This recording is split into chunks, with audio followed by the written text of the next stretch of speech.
अस्सलाम वालेकुम, मैं हूं रेहान तारिक और आप देख रहे हैं दस्तक। तहरीक इंसाफ के अंदर इस वक्त एक दूसरे पर अदम एतमाद की फ़ज़ा नज़र आ रही है।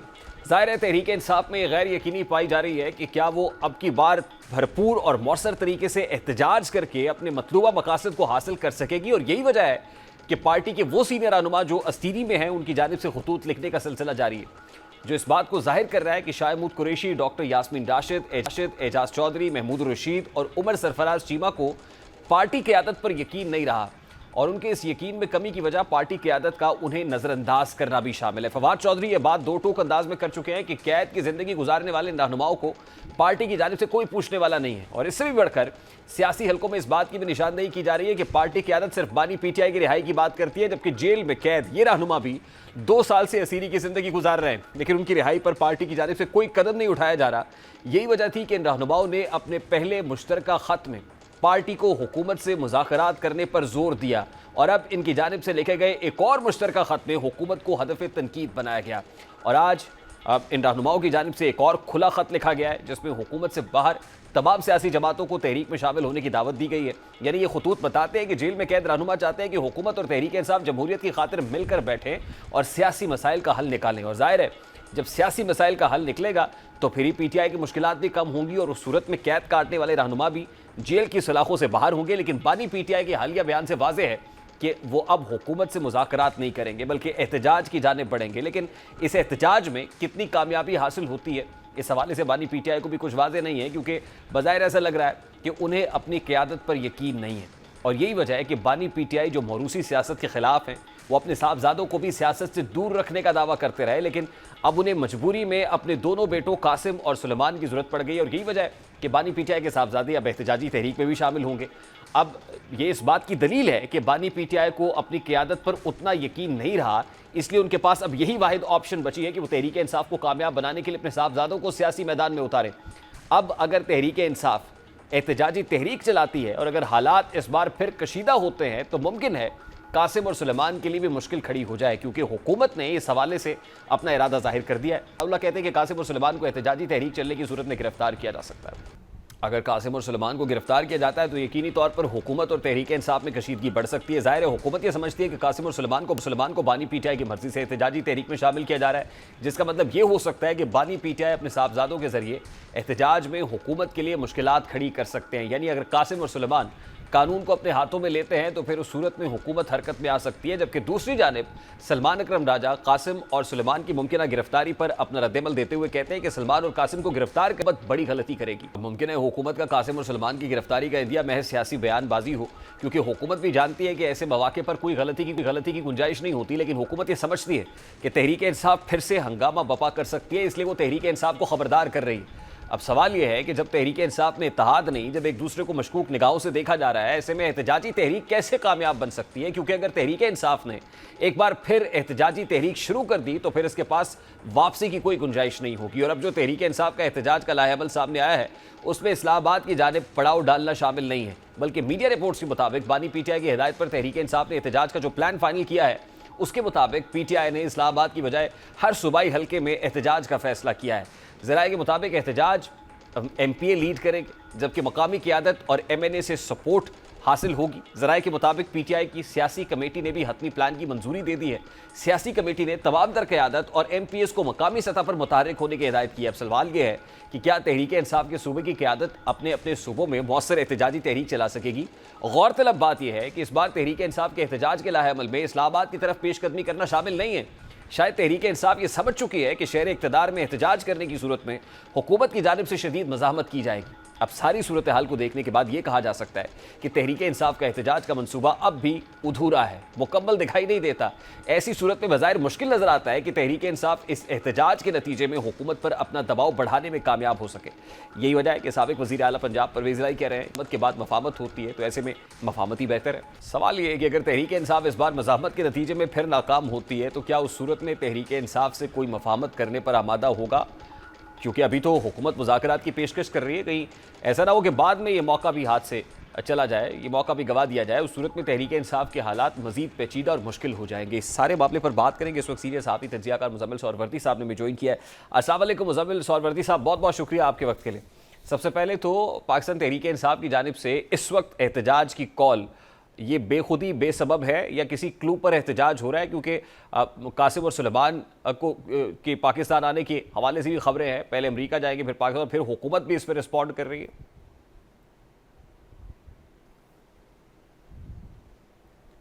जी मुज़म्मिल सरवरदी साहब, आप तक आवाज़ पहुंच रही है?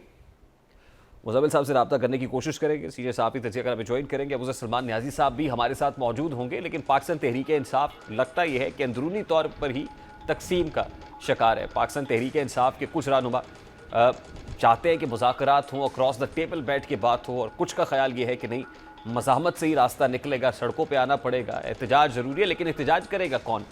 ज़ाहिर है 9 मई पाकिस्तान तहरीक इंसाफ ने देखा है, 26 नवंबर सबके सामने है, पंजाब से क़यादत निकलती नहीं है, लोग मोबिलाइज नहीं है, तंजीम साजी में बहुत फुकदान है, ऐसे में लोगों को सड़कों पे लाएगा कौन? और जाहिर है आम आदमी के जो रियल इश्यूज़ हैं उसके ऊपर तो एहतजाज नहीं हो रहा, एहतजाज सिर्फ एक एजेंडे पे है। 1 पॉइंट एजेंडा क्या है? वो बानी पीटीआई की रिलीज़ है। पाकिस्तान तहरीक इंसाफ के दीगर असीर रहनुमा भी हैं, उनकी रिलीज़ के हवाले से बात कोई नहीं होती, बानी पीटीआई की रिहाई की बात होती। यही वजह है कि बानी पीटीआई की फैमिली को अब मैदान में आना पड़ रहा है। अलीमा खान समेत जो तीनों बहनें हैं इमरान खान साहब की, वो जेल के बाहर दिखाई देती हैं, मीडिया से बात भी करती हैं। अलीमा बीबी एहतजाज के हवाले से खबर देती हैं कि बानी पीटीआई ने कहा 5 अगस्त तक एहतजाज पीक पे होना चाहिए। फिर ये खबर भी आती है कि कासिम और सुलेमान जिनको रोका हुआ था, अब उन्हें भी ग्रीन सिग्नल दे दिया गया है। पहले वो अमेरिका जाएंगे, वहाँ जाके नैरेटिव बिल्डिंग करेंगे, इंसानी हकूक़ की तंजीमों को भी ये बात मावर कराएंगे कि पाकिस्तान में उनके अब्बा के साथ ठीक नहीं हो रहा। उसके बाद वो पाकिस्तान आएंगे तो राना सनाउल्लाह कहते हैं गिरफ्तार भी हो सकते हैं। तो ये जो सिचुएशन है, जो सूरत हाल है, उसमें लगता ये है कि पाकिस्तान तहरीक इंसाफ की जो बानी है उनको भी इस बदएतमादी है कि शायद क़यादत इफेक्टिव रोल प्ले नहीं कर रही, और उनकी फैमिली को भी बेयकीनी है कि पाकिस्तान तहरीक इंसाफ की ना तो पॉलिटिकल लीडरशिप और ना ही जो लीगल माइंड्स हैं वो इस हवाले से कोई इफेक्टिव रोल प्ले कर सके हैं। इसीलिए अब वो खुद मैदान में है और कोशिश ये कर रहे हैं कि बानी पीटीआई की रिलीज़ हो सके। लेकिन दूसरी तरफ हुकूमत और मुक़्तदरा इस्टेब्लिशमेंट भी they seems to be in a quite comfortable position. वो ऐसी कंफर्टेबल पोजीशन में है कि जहां उन्हें कोई डर नहीं है, क्योंकि जहां डिफेंस मिनिस्टर ये कहता हो कि ये सेम पेज की हुकूमत है, वो ये कहता हो हाइब्रिड रजीम है, वो भी मिसाली ताल्लुकात की बात करता हो, तो जहाँ ऐसे मिसाली ताल्लुकात होते हैं, जहाँ पे हैंड्स एंड ग्लव्स होते हैं, वहाँ पे तो ऐसा प्रॉब्लम नहीं होता। मुज़म्मिल सरवरदी हमारे साथ मौजूद है। मुज़म्मिल साहब अस्सलाम वालेकुम, बहुत बहुत शुक्रिया आपके वक्त के लिए। मुज़म्मिल साहब, ये पाकिस्तान तहरीक इंसाफ के एहतजाज की कॉल और फिर उस पर हुकूमत का रिस्पॉन्स, सवाल बड़ा सादा सा है, जिस वक्त एहतजाज की कॉल दी गई है ये बेखुदी बेसबब है या कुछ तो है जिसकी पर्दादारी है? नहीं, देखिए, सियासत में रिस्पांस देना तो एक फितरी बात है ना। आप अभी कोई भी सवाल कर लें तो उसका रिस्पांस तो आएगा। राना सनाउल्लाह साहब से किसी ने सवाल किया, उन्होंने रिस्पांस दे दिया, तो कोई गवर्नमेंट ने उसके ऊपर कासिम और सुलेमान के आने पर प्रेस कॉन्फ्रेंस तो नहीं की। अब कोई किसी से सवाल कर ले तो उसने उसका जवाब तो देना ही है। मुझे साहब वो फेयर इनफ, मैं ये कह रहा हूँ कि ये जो पीटीआई ने ये एहतजाज की कॉल दी है at this point in time, ये बेसबब तो नहीं हो, ये कोई किसी क्लू पे दी है, फ्रस्ट्रेशन में दी है, पॉइंट ऑफ नो रिटर्न पे समझते हुए, बंद गली में समझते हुए अपने आप को ये कॉल दी है, या फिर कहीं से कोई सिग्नल है ऐसा कि ठीक है निकलो काम हल हो जाएगा? आई डोंट थिंक सो कोई सिग्नल है, और ये कोई पहली कॉल तो नहीं दी है जो आप मुझसे टाइमिंग के सवाल कर रहे हैं। ये कोई पहली दफा तो नहीं उन्होंने ऐसा एहतजाज की कॉल दी है कि मैं, आप मुझे कह रहे हैं कि देखें इससे पहले तो कभी नहीं हुआ, अब हुआ है तो जरूर इसके पीछे जो कोई बात होगी। वो तो कभी भी एहतजाज से बाहर नहीं आए और नाकाम एहतजाज पर नाकाम एहतजाज है। लेकिन इसके अलावा उनकी सियासत आप बता दें। एहतजाज के अलावा गुज़िश्ता 2-3 साल में एक ही सियासत कर रहे हैं वो, और वो चल रहा है, चाहे 26 नवंबर हो, चाहे डी चौक पे हमला हो, चाहे लॉन्ग मार्च हो, चाहे कुछ हो। मेरे ख्याल में उनको सबक ही एक आता है। सियासत के बाकी जो रमूज हैं और बाकी जो सियासत का तरीकाकार है वो उन्होंने ना पढ़ा है ना उनको आता है। एक ही काम आया, उनको सिखाया है एस्टेब्लिशमेंट ने कि धरना दो, एहतजाज करो, वो वही करते रहते हैं, दूसरा कोई काम, दूसरा कोई। लेकिन पीटीआई में जिन लोगों की कोई सियासी समझबूझ है, जो बिहाइंड द बार्स है इस वक्त, उन्होंने भी खत लिखा, और फिर एक नहीं 2 बार खत लिखा। फिर अब तो चौधरी परवेज इलाही साहब जब पेशी के लिए आए तो उनसे भी किसी ने पूछा कि जी देखिए साहिब राय तो यही है कि इंगेजमेंट, और जाहिर है जो मज़ामत होती है वो भी अल्टीमेटली मफामत के लिए होती है, और मफामत ही बेहतर रास्ता है, क्रॉस द टेबल बैठ के बातचीत होनी चाहिए। बावजूद इसके कि ये सजेशन फ्लोट हो रही है तो वो भी मानने को तैयार नहीं और फिर एहतजाज के रास्ते को पिक कर रहा है। मेरे ख्याल में मुज़ाकरात तो हो नहीं रहे, और उनके खतूत पॉलिटिक्स भी कोई कामयाब नहीं हुई। मेरे ख्याल में ये बात तहरीक इंसाफ समझ नहीं रही कि गालम गलूच और सियासत इकट्ठे नहीं चल सकते, और मुजाहमत और मुफाहमत इकट्ठे नहीं चल सकते। मैं आपकी इस बात परवेज लाई की इस थ्योरी से नहीं मानता। या मुजाहमत होगी या मुफाहमत होगी, दो काम इकट्ठे नहीं हो सकते। जिन्होंने भी जिंदगी में मुजाहमत की है, उन्होंने फिर मुजाहमत का चैप्टर बंद किया है, अपना ट्विटर साल 1.5 साल के लिए बंद किया है, खामोशी की है, और फिर फेज खत्म होने के बाद मुफाहमत शुरू हुई है। कोई ऐसा नहीं है कि सड़कें भी गर्म हो और मुफाहमत भी हो रही। आपका इशारा मरियम नवाज साहिबा की तरफ है? मेरा इशारा बहुत सारी तरफ है, बेनजीर की तरफ थी, ठीक। उन्होंने भी मुफाहमत की। मेरा इशारा पाकिस्तान की सियासी तारीख की तरफ है, जो मुजाहमत और मुफाहमत दोनों चीजों से भरी हुई है। आप हर मुजाहमत और हर मुफाहमत को स्टडी कर लें तो आपको ये समझ आएगा कि मुजाहमत और मुफाहमत इकट्ठे नहीं थे। उनके बीच एक कंसिडरेबल गैप है, उनके दरमियान सीबीएम है, पहला सीज फायर है, फिर खामोशी है, फिर सीबीएम है, फिर मुफाहमत है। तो ये तो अगर किसी ने तहरीक इंसाफ को ये समझाया है कि गालम गलूच और मुफाहमत इकट्ठे चल जाएंगे, तो मैंने ऐसी कोई पॉलिटिकल साइंस में स्टडी नहीं पढ़ी जहां कोई ताकतवर जो फरीक है वो गालियां खाते हुए मुफाहमत कर लेगा। मुझे ये नहीं बात समझ। आपकी दुरुस्त है सर कि पोजीशन ऑफ स्ट्रेंथ के ऊपर मुज़ाकरात होते हैं, या जाहिर है उसी पे आप बार्गेन पोजीशन में होते हैं।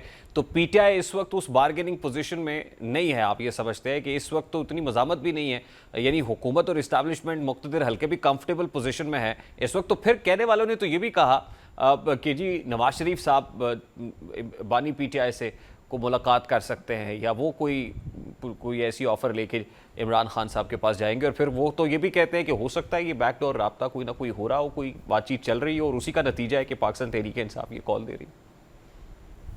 नहीं, उस सर ये वैसी बातें हैं जैसे ये है कि जी डट के खड़ा है कप्तान, फौज रोज कप्तान के पास अडियाला जाती है, मिनतरला करती है, कप्तान नहीं मान रहा। ये भी तो एक थ्योरी है। आप ये मानते हैं ऐसा है? नहीं, इस वक्त तो जाहिर है उन्हें जरूरत ही कोई नहीं। तो इसलिए मेरा जब अगर वो बाहर नहीं आना चाहते तो इमरान खान रिहाई तहरीक क्यों है? इसका नाम महंगाई मार्च क्यों नहीं है? इसका नाम कर्जे मुकाओ क्यों नहीं है? इसका नाम कुछ और क्यों नहीं है? देखिए, जो सबसे बड़ा वाइल्ड कार्ड है ना तहरीक इंसाफ के पास, देखिए इस पाकिस्तान का वाइल्ड कार्ड है इकोनॉमी। जो कोई भी पाकिस्तान की इकोनॉमी को मफलूज कर सकता है, ये एस्टेब्लिशमेंट उससे बात भी करेगी और ये एस्टेब्लिशमेंट उसके आगे एकदम सरेंडर भी कर लेगी। ये बात सबको समझ है, क्योंकि इकोनॉमी जो है वो एक मुश्किल सूरत हाल में है इस वक्त, तो हम इसके साथ खेल नहीं सकते। इमरान खान साहब ने पिछले साल कार्ड खेला तरसीलात रेमिटेंसेस बंद करने का, वो इकोनॉमी पे हमला था कि पाकिस्तान की डिपेंडेंस है रेमिटेंसेस पे, ये कम हो गई तो ये गवर्नमेंट मुझसे बात करने पे मजबूर हो जाएगी, मुझसे आके बात करेगी कि रेमिटेंसेस के बाइकआउट की कॉल वापस लें, देखें पैसे कम हो गए। वो 8 अरब डॉलर बढ़ गए हैं, क्यों कोई बात करेगा? IMF के दफ्तर के बाहर धरने दिए, IMF को खत लिखा, डील ना करें, डील हो गई, बात खत्म हो गई। कहा KP का बजट पास ना करें ताकि सरप्लस पास ना करें, ताकि IMF की डील खराब हो सके, वो पास हो गया। अगर इकोनॉमिक हर्डल नहीं है तो पॉलिटिकल हर्डल्स ऐसी नहीं हो सकती जिस पर एस्टेब्लिशमेंट बात करे। इकोनॉमी ये बात इमरान खान को 1 साल पहले पता थी कि अगर मैं पाकिस्तान की मईशत को मफलूज कर लूं तो मेरे से बात हो जाएगी, जो वो नहीं कर सकती। ठीक, तो अभी हुजूर ये जो KP गवर्नमेंट के जाने की के हवाले से, और अभी फैसल करीम कुंडी ये कह रहे हैं कि जी एक भी नंबर ज़्यादा हुआ तो हम जमहूरी इस्तेहकाक इस्तेमाल करेंगे, और दूसरी तरफ सेनेट इंतखाबात रोकने के लिए ज़ाहिर है हल्फ बर्दारी रोकेगी, फिर पेशावर हाई कोर्ट उसमें है। तो आपको लगता है कि ये क्राइसिस भी अल्टीमेटली अदालत रिजॉल्व कर लेगी, सॉल्व कर लेगी, या पॉलिटिकल फ्रंट पे कोई तनाज़ा बनेगा? नहीं, लास्ट टाइम भी अगर आपको याद हो, जब मखसूस नशिस्तों का नोटिफिकेशन हुआ था तो ये KP में हलफ नहीं दे रहे थे, तो पेशावर हाई कोर्ट ने कंटेम्प्ट ऑफ कोर्ट के नोटिस जारी कर दिए थे स्पीकर को कि आप क्यों नहीं हलफ ले रहे। वो तो जाके सुप्रीम कोर्ट से स्टे मिल गया था ना। अगर वो स्टे ना मिलता तो उन्होंने कंटेम्प्ट में स्पीकर को बुला लिया था। हलफ नहीं देंगे तो पेशावर हाई कोर्ट नोटिस जारी कर देगा कि हलफ लिया जाए। वो किसी को भी कह सकता है कि आप हलफ ले लें इजलास बुला के, अगर स्पीकर नहीं भी लेता तो। वो तो कोई ऐसी बात नहीं है। आपको याद है जब अदम एतमाद भी थी तो सुप्रीम कोर्ट के वाज़ेह ऑर्डर्स आ गए थे कि इजलास कन्वीन करें और उसमें लोगों की राय से ही अदम एतमाद पर वोटिंग कराएं। इतने बजे तक वो तो जुडिशरी थे, उसकी बहुत से प्रेसिडेंट्स मौजूद हैं, वो आ जाएंगे, वो कोई बहरान नहीं है। बाकी जहां तक कुंडी साहब का ये मौकफ है कि एक वोट भी ज्यादा हुआ तो हमें कहा कि जिसके पास एक वोट ज्यादा हो वो क्यों नहीं अदम एतमाद लगाएगा। कभी कोई अक्सरियत अकलियत में बैठने में पसंद करेगी? अगर वो वोट एक भी ज्यादा नहीं है तो आप ऑपोजिशन में बैठे हैं, अगर वोट एक भी ज्यादा हो तो आप ऑपोजिशन में क्यों बैठेंगे? ये कोई ऐसी कोई बड़ी बात तो है नहीं। लेकिन सवाल ये है कि आप मखसूस नशिस्तें आने के बाद भी 20 वोट उनके ज्यादा है। मुझे अदम एतमाद अभी इतनी जल्दी मुमकिन नजर नहीं आती है। और वैसे भी Gandapur is behaving very well. मुझे नहीं नजर आता कि कोई ऐसा हेड ऑन कोलिजन है कि आप समझें कि हुकूमत गिरानी बहुत जरूरी हो गई। ठीक, मुज़म्मिल सोहरवर्दी साहब सीनियर सहाफ़ी तज़कियाकार हमारे साथ मौजूद थे। ज़ाहिर है उनकी अपनी राय, वो समझते हैं कि इस्टाब्लिशमेंट और हुकूमत इस वक्त कंफर्टेबल पोजीशन में, और पाकिस्तान तहरीक इंसाफ जैसे पहले एहतजाज करती आई है काउंटर प्रोडक्टिव साबित हुआ है। अभी ये फुटाइल एक्सरसाइज होगी। पाकिस्तान तहरीक इंसाफ क्या सोच रही है, अबूज़र सलमान ज्वाइन करेंगे इस ब्रेक के बाद हमारे साथ ही।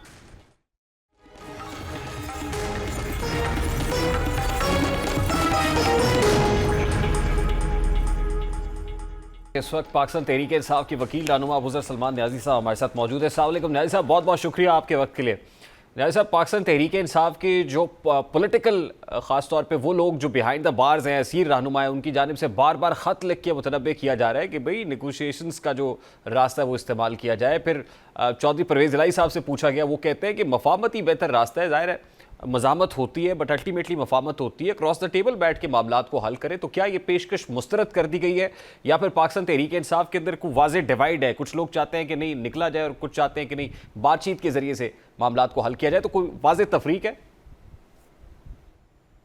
देखें, एक पॉलिटिकल पार्टी होती है, उसके अंदर डिफरेंट सोच के लोग होते हैं, किसी की आइडियोलॉजी किसी से फर्क होती है। लेकिन पाकिस्तान तहरीक इंसाफ को जो एक आइडियोलॉजी है जो हम सबको कनेक्ट करती है, जो हम सब का फेस है, वो आइडियोलॉजी है जो इमरान खान साहब ने हमें दी है। और आपने उनकी कल की ट्वीट पढ़ ली होगी। वो क्या चाहते हैं, वो किस तरह पार्टी को लेके आगे चलना चाहते हैं, क्या लाएअमल है, उससे क्लियर है।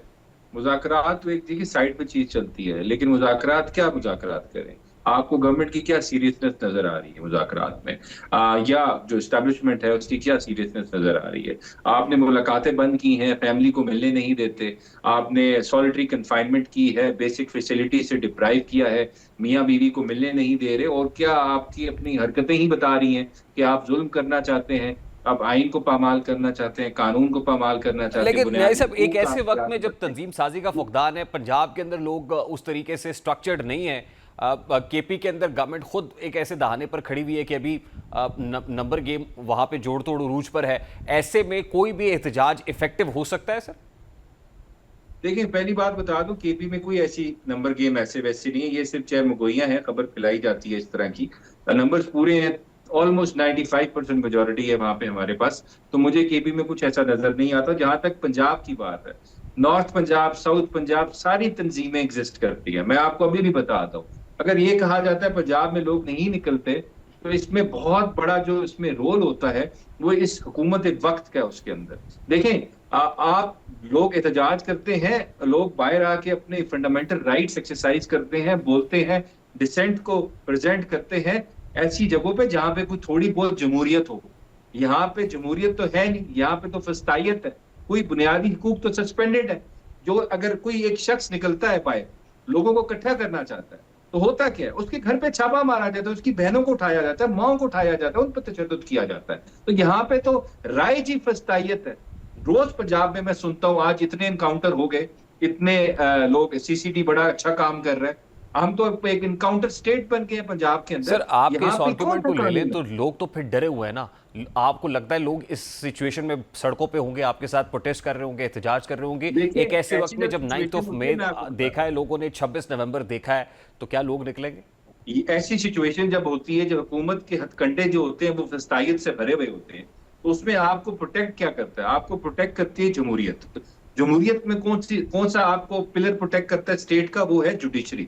अगर जुडिशरी इंडिपेंडेंट हो तो आप हर तरह का फंडामेंटल राइट एक्सरसाइज कर सकते हैं। लेकिन यहाँ पे 26वीं आईनी तरमीम का शाखसाना ये है कि judiciary executive branch of the state की एक्सटेंशन बन गई है। अब एक ही ऑप्शन रह गई है, आप एहतजाज करें। अब उसमें इस मुल्क की अवाम ने हिस्सा डालना है, पाकिस्तान तहरीक इंसाफ के वर्कर्स, सपोर्टर्स, लीडर्स सब ने हिस्सा डालना है। अभी अवाम का अपना देखें, अपनी तकदीर का फैसला खुद करना है। हमने हर तरह की, आप ये कहते मुज़ाकरात नहीं करते, किए मुज़ाकरा, लेकिन इनकी नॉन सीरियसनेस है जिसकी वजह से लास्ट ऑप्शन यही साहब हमारे पास रह गई है कि हम इनके खिलाफ एहतजाज करें। वो हम करेंगे, ये जुल्म करें, लेकिन एहतजाज रुकेगा नहीं। खान साहब का पैगाम होगा तो बिल्कुल एहतजाज होगा। अच्छा न्याजी साहब, क्या बानी पीटीआई या उनकी फैमिली पाकिस्तान तहरीक इंसाफ की लीडरशिप से बहुत फेडअप हो गए हैं कि अब खान साहब के बेटों को भी मैदान में आना पड़ रहा है? देखें, किसी भी फैमिली मेंबर का, खासकर जब आपका इमीडिएट रिलेटिव होता है, आपकी बहन हो, आपकी वाइफ हो, या आपके बच्चे हो, उनका बिल्कुल पूरा, उनकी एक तो देखें उनका राइट होता है अगर किसी पे मुश्किल वक्त आता है तो उसके साथ खड़े होना। अगर उनके पहले बीवी जो है अभी वो जेल में है, उन्होंने भी उनकी रिहाई के लिए बड़ा एहतजाज किया, बिल्कुल सड़कों पे आई। उनकी बहनें आपको ऑलरेडी नजर आ रही हैं, बट उनके बेटे भी आना चाह रहे हैं। तो इसका पार्टी की तंजीम से कुछ लेना देना नहीं है। वो इससे पहले कासिम और सलमान ने एक इंटरव्यू दिया था और उसके अंदर भी इस बात का इजहार किया था कि उस तरीके से इफेक्टिवली रोल प्ले नहीं किया लोगों ने उनके ज़ाहिर फादर तो की रिलीज के लिए। मैं ये चीज तो आई एडमिट, ये चीज मैं मानता हूँ हमारी तरफ से बिल्कुल कुछ गलतियां कुताहियां हुई होंगी। लीडरशिप वैक्यूम भी एग्जिस्ट करता है, मैं मानता हूँ, लेकिन इसका ये मतलब नहीं है सारा कसूर हमारी लीडरशिप का। इन्होंने कुछ नहीं किया, बहुत कुछ किया है। गोलियां भी खाई हैं, वर्कर्स ने भी गोलियां खाई है। 50-50 FIR काटी हैं, 60-60 FIR कटी हुई है। कोई एक दिन पिंडी में होता है, कोई अगले दिन सरगोदा, कोई फैसलाबाद, कोई मुल्तान, रोज किसी ना पे पर्चा हो रहा है। सब बेल करा रहा है, पूरा प्रोसिक्यूट कर रही है स्टेट, लीडरशिप से लेके वर्कर्स से सब। यहाँ देखें कौन सी रियासत में होता है लोग पीसफुल एहतजाज करें और गोलियां चले, उसमें 26 लोगों को मार दिया जाए। और 26 नवंबर का मैं आप बता रहा हूँ, जलियांवाला बाग रिपीट होता है। गोरा तो चला गया, काला अंग्रेज हम पे मुसल्लत है, वो गोलियां मारता है, शूट एट साइट ऑर्डर करके विदाउट वार्निंग। और दूसरी तरफ कोई गोली नहीं चली, किसी का कुछ नहीं कहा, लेकिन यहाँ लोग मरे, कोई एहतसाब नहीं है, कोई अकाउंटेबिलिटी नहीं है। What difference are you going to create? अब सब कुछ के बाद अब जब निकलेंगे तो ऐसा क्या फर्क डालेंगे? क्या डायनामिक्स मुख्तलिफ होंगे दायरा कार का? देखो मैं आपको बताऊं, डिफरेंस सिर्फ मैंने नहीं करना डिफरेंस, ठीक है, या मेरी खाली लीडरशिप ने नहीं करना। एक चीज तो क्लियर है, इस मुल्क की अवाम ने वोट इमरान खान को दिया, 2/3 मेजोरिटी दी जो इन्होंने फॉर्म 47 से छीन ली। अवाम इस मुल्क की इमरान खान के साथ है।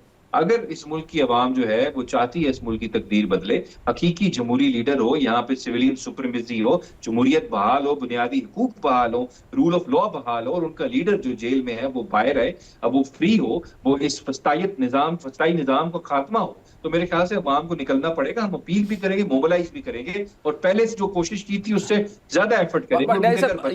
ये तहरीक अगर महंगाई पे हो, आम आदमी के इश्यूज के ऊपर हो, कॉमनर के प्रॉब्लम्स पे हो तो शायद लोग निकलेंगे, लेकिन उनको पता है कि एजेंडा तो एक ही है, 1 point agenda, that is to release बानी पीटीआई। मैं आपको बात बताऊं, ये मैं पहले भी सुन रहा था, कोई भाई मुस्लिम लीग नवाज के कुछ वो थे, लीडर थे, वो बोल रहे थे कि जी महंगाई पे निकले, कोई एजेंडा हो। मेरी नजर में किसी भी जमहूरियत में, किसी भी रियासत में जो सबसे मेन एजेंडा होता है वो रूल ऑफ लॉ होता है। रूल ऑफ लॉ के लिए अवाम निकलती है सबसे पहले। ये सार्कास्टिक वे में कहा है कि मुस्लिम लीग नवाज के लीडर थे, सीनियर जर्नलिस्ट थे, हुजूर एनालिस्ट थे, मुजम्मिल सोहरवर्दी साहब की बात शायद आप। बहुत बहुत शुक्रिया अबूजर सलमान न्याजी साहब, पाकिस्तान तहरीक इंसाफ के रहनुमा हमारे साथ मौजूद थे, and they have got only one option and that is to protest. Pakistan Tehreek Insaf एहतजाज करेगी, सड़कों पे होगी। अब कितना इफेक्टिव होता है, क्या डिफरेंस क्रिएट करते हैं, ये तो वक्त ही बताएगा। एक ब्रेक लेते हैं, ब्रेक के बाद वापस आएंगे। एक बड़ी इंपॉर्टेंट स्टोरी है, एक अपार्ट शोबिस की अदाकारा मॉडल की लाश बरामद हुई, इसके पीछे की हकीकत क्या है? ब्रेक लेते हैं, ब्रेक के बाद इस बात करेंगे।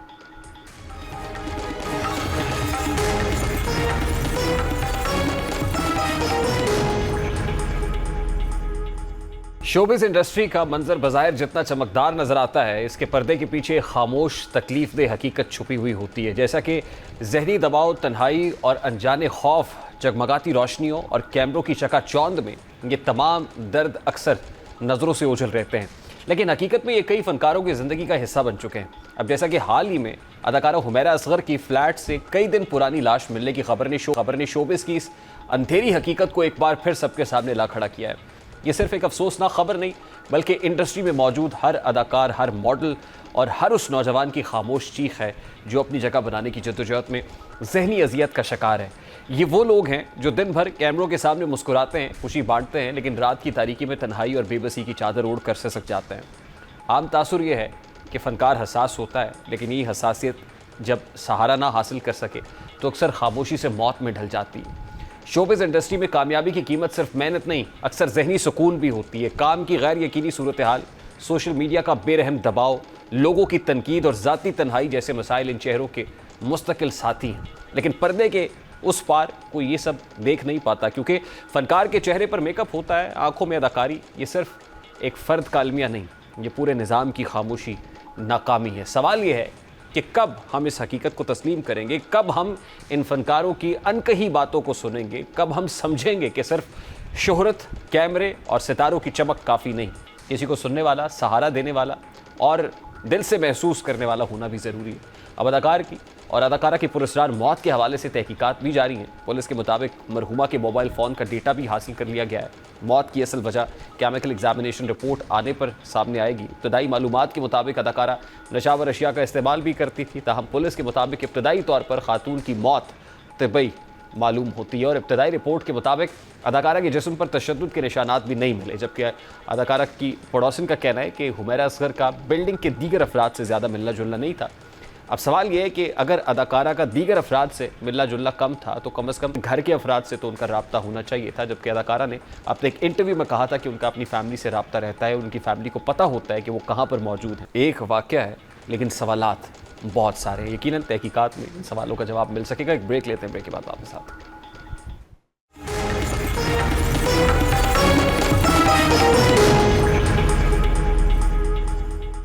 Oil and gas regulatory authority यानी तेल और गैस के शोबे का निगरान इदारा ओगरा इस वक्त शदीद तनकीद की जद में है। एक ऐसे वक्त में जब हुकूमत मुल्क गिर सतह पर गैर ज़रूरी अखराजात को कम करने और इजाफी पोस्ट को ख़त्म करने की पॉलिसी पर अमल पैरा है। इसी दौरान ओगरा में कवायद ज़वाबित को पसे पुश डालकर मुशीरों की भारी तनख्वाहों पर तकर्री ने कई संगीन सवालात खड़े कर दिए। ज़राए के मुताबिक ओगरा में पहले से ही एक तजर्बाकार और अहल अफसर टीम मौजूद है, जिसके बावजूद चेयरमैन ओगरा की जानिब से रिटायर्ड अफराद और बड़ी ऑयल मार्केटिंग कंपनीज के साबिक मुलाजमीन को मुशीर बनाकर भर्ती किया गया, जो इंतजामी शफाफियत पर सवालिया निशान लगा रहा है। इन तकर्रियों के लिए ना तो कोई अवामी इश्तहार दिया गया और ना ही कोई बाज़ाब्ता मुसाबकती अमल किया गया। ज़ाहिर है इस तरह के इक़दामात इदारे की साख को नुकसान पहुँचाने का बाइस बन रहे हैं और इस तासुर को तक़वियत मिल रही है कि ओगरा में अहम ओहदे मखसूस अफराद को नवाजने के लिए इस्तेमाल किए जा रहे हैं। कवानीन के तहत दर्जा अव्वल से दर्जा चहारम तक के मुलाजमीन को तो बगैर इश्तहार के कॉन्ट्रैक्ट पर रख सकती है, लेकिन मुशीरों की तकर्री के लिए बाज़ाब्ता इश्तहार और शफाफ तरीक़ाकार लाजिम है। लेकिन हालिया भर्तियों में इन कानूनी तकाज़ों को नज़रअंदाज किया गया। मिसाल के तौर पर नईम गौरी, जो इससे कबल ओगरा में मेंबर फाइनेंस के तौर पर काम कर चुके हैं, उन्हें 6 बार रिटायरमेंट के बाद तोसी दी गई है। 7वीं बार मुद्दत मुलाजमत में तोसी ना मिलने के बावजूद उन्हें बतौर मुशीर दोबारा रख लिया गया। इसी तरह गुलाम रज़ा, जो एक निजी ऑयल कंपनी से रिटायर हुए, उन्हें भी बगैर किसी इश्तहार के भारी मुआवजे पर बतौर मुशीर तैनात कर दिया। और इसी तरह की मुताबिद बेज़ाब्तगियाँ देखने को मिल रही हैं, जो ओगरा की कारकर्दगी और हुकूमत की कारकर्दगी बहुत बड़ा सवालिया निशान है। प्रोग्राम का वक्त अपने इख्तिताम को पहुँचा। आपसे मुलाकात होगी इंशाअल्लाह कल। अपना रखिए ख्याल। अल्लाह हाफ़िज़।